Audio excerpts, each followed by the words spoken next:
Nearly every single day, a writer writes to me asking this question.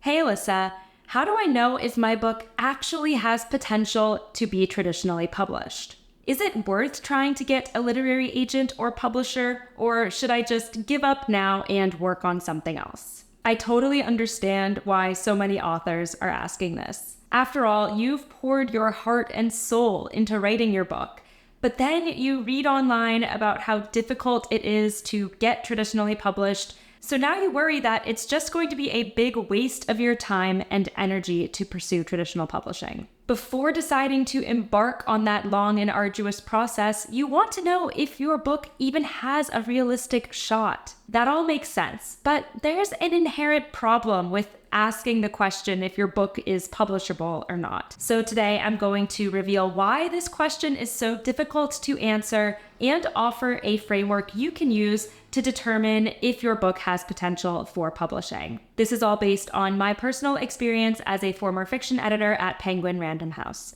So the problem with this question is simple. Storytelling and reading are ultimately subjective experiences. What some readers love, others hate. Consider the countless stories of authors who went on to publish best-selling books who were rejected by literary agents or publishers who didn't think their story was strong enough. There are extremely talented authors sitting on incredible books right now who haven't yet found a literary agent or a publisher. On the other hand, there are plenty of books that are very well selling right now that plenty of people don't like for whatever reason. And I can say personally from my experience that there were books that we published that frankly I didn't think were that great. And there were books that I thought were incredible that we didn't publish. So considering all of this, do you see why it's ultimately impossible to give a straightforward answer to the question of whether your book is publishable or not? That's why I personally never tell an author that their book is unpublishable. Plus, as a developmental editor, I understand that even if the story isn't necessarily ready right now, that doesn't mean it can never be published down the line, especially if the author goes through revisions and makes the story even stronger. I know it can be incredibly frustrating to not know if your book is ready or will ever be ready to be traditionally published. Trust me, I wish there were a straightforward answer to all of this. It would make it so much easier. But art is not straightforward, and that's what makes it so beautiful and powerful. What I can do is outline some things you will want to check for to give yourself the best possible chances of traditionally publishing your book. While there are no guarantees in publishing, and some amount of your publishing success comes down to sheer luck, if I had to create a checklist for what constitutes a publishable book based on my experience at a literary agency and Penguin Random House, this is what I would include. If your book checks all of these boxes, that could indicate that it has potential. Number one, it has an intriguing premise. With the book market getting more and more crowded every single day, agents and editors at publishing houses are looking for fresh stories. So it's especially important that your book brings something new to the table. This might be reimagining a familiar storyline, or blending or bending genres in a unique way, or experimenting with structure, or crafting an attention-grabbing character, plot element, or setting. Remember that publishing is a business at the end of the day, and your goal is to present agents and editors a book that sounds irresistible. Something that makes a reader go, oh my gosh, I have to read that right now. If your story has a strong hook that can be summarized in a one-sentence elevator pitch, it's probably going to be more likely to catch an agent's or editor's attention. This is what we call a high-concept book. And they tend to be highly marketable due to their broad appeal, which of course is what publishers are looking for because they want to sell as many books as possible. I have another video that does a deep dive into high concept books, so I will link that in the description. Maybe you have an inherently intriguing premise, but the way you're presenting it in your query letter is frankly boring. For instance, a boring way to pitch Gone Girl would be a married couple lies to each other. An intriguing way to pitch it would be when a woman disappears, her husband becomes the prime suspect, then discovers she's not who he thought he married. The book could be exactly the same, but the latter one is more likely to catch an agent or editor's attention. Ultimately, if you don't have an intriguing premise, it's unlikely an agent, editor, or reader is going to even make it into your pages. That's how important it is. The next criteria for determining if your book is publishable is if it meets industry expectations. And remember, we're talking specifically about pursuing traditional publishing here. In this case, you are going to have to make sure that your book is meeting traditional publishing industry expectations and standards to give yourself the best shot. This includes genre. And I'm not saying you have to write in only specific trending genres, but agents and publishers will need to understand where they could place your book at a bookstore. Your book can certainly blend or bend genres, which is becoming increasingly popular in mainstream fiction. But you still need to have a clear target audience for your book. This is where comparable titles can help a lot. Think about other books that your target reader would also enjoy. Where would your book sit on a bookshelf? What would be the two books right next to yours? If you can demonstrate to an agent or publisher that there's appetite for books like yours in the market right now, that's going to make your book feel more publishable. Another industry expectation is length. If your book is wildly above or wildly below the length expectation for your specific age category and genre, it is going to be harder to get traditionally published because the length impacts production costs. Publishers also have a certain standard for writing quality. While you can and will continue to polish and refine your manuscript throughout the editorial part of the book publishing process, agents and publishers will be looking for writers who have a strong grip on their craft already. On a technical level, your manuscript should be as polished and error-free as possible. A few typos here or there will not be a deal breaker.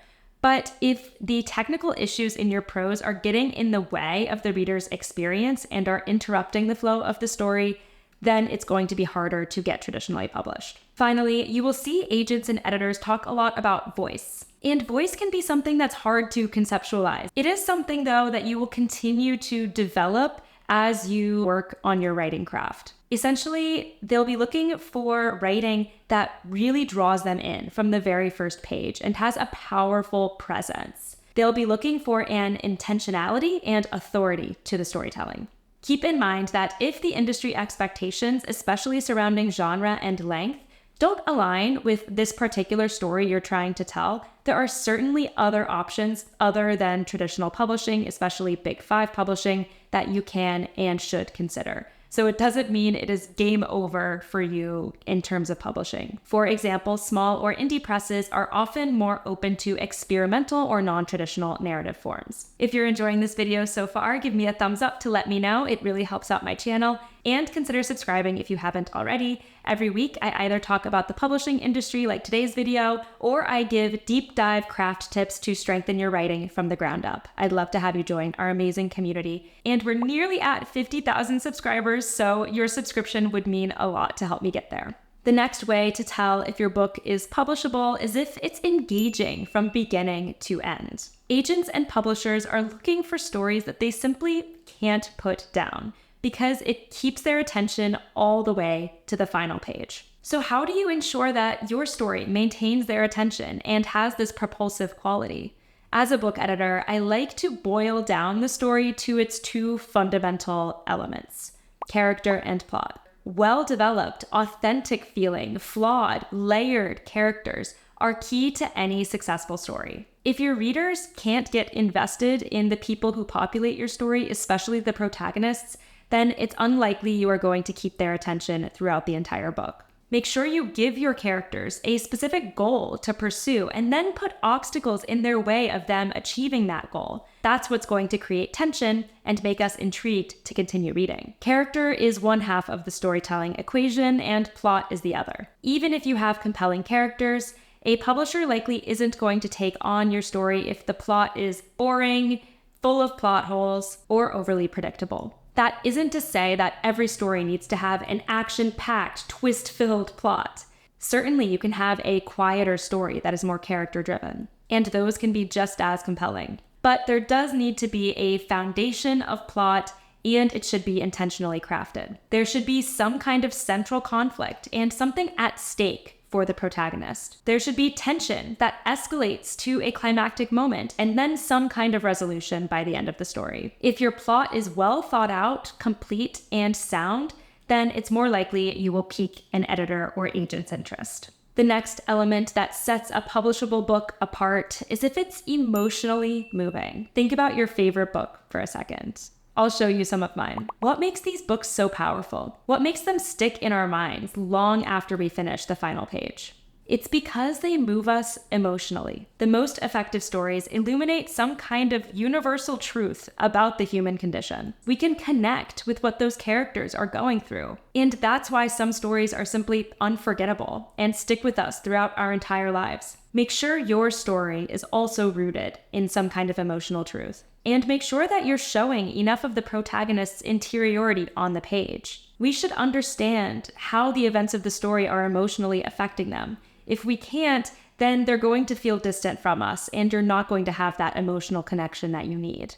If you can convey their emotions authentically and get that across to the reader, we're going to become so much more invested in the story. Think about what you want the reader to feel or think when they finish your book. And then ask yourself or your trusted readers if that's coming through. If so, that's a good sign that your story is resonating emotionally and has publishing potential. The final criteria to check if your book is publishable is if it has garnered positive feedback. You might feel like your premise is intriguing, you're hitting all of the industry standards, your narrative is engaging, and your story is emotionally moving, and yet you're still getting rejected by agents and publishers. It could be that you're not seeing where your story is falling flat because you're just too close to it. It can be nearly impossible to see our own work objectively, which is why I strongly recommend getting external editorial feedback on your book before seeking publication. Feedback is critical to understanding how your story is resonating with readers and if you're achieving your vision for the book. Your readers can also offer invaluable feedback on how to strengthen the story and make it even more effective. If you've worked with high-quality beta readers, critique partners, or professional editors, and they've given you positive feedback that your story is heading in the right direction,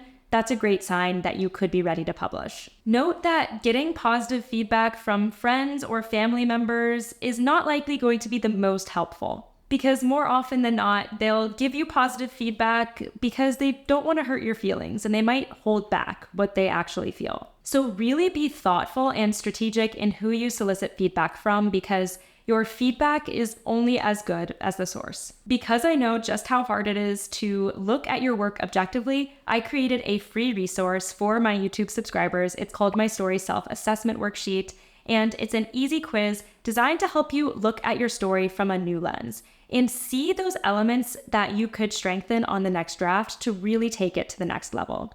Downloading that is also going to opt you into my free newsletter, Chapter Break, where I'm interviewing publishing industry experts and best-selling authors who are all giving amazing publishing and writing advice I don't want you to miss out on. The link to check out my newsletter is also in the description. So there you have it. That's the basic framework that I use to determine if a book has publishing potential. But remember that what matters more than any of these criteria I just talked about is your own passion and commitment to this story. If you feel called to write this story, then don't let anyone tell you it's not worth pursuing. And even if it doesn't end up working out with traditional publishing, there are always other publishing paths and avenues available to you. So drop me a comment letting me know where you're at in the publishing process. I would love to hear what you're working on. And if you found this video helpful, please give me a thumbs up. It really helps out my channel. And also hit that subscribe button to get us to 50,000 subscribers. Thank you so much for watching, and happy writing.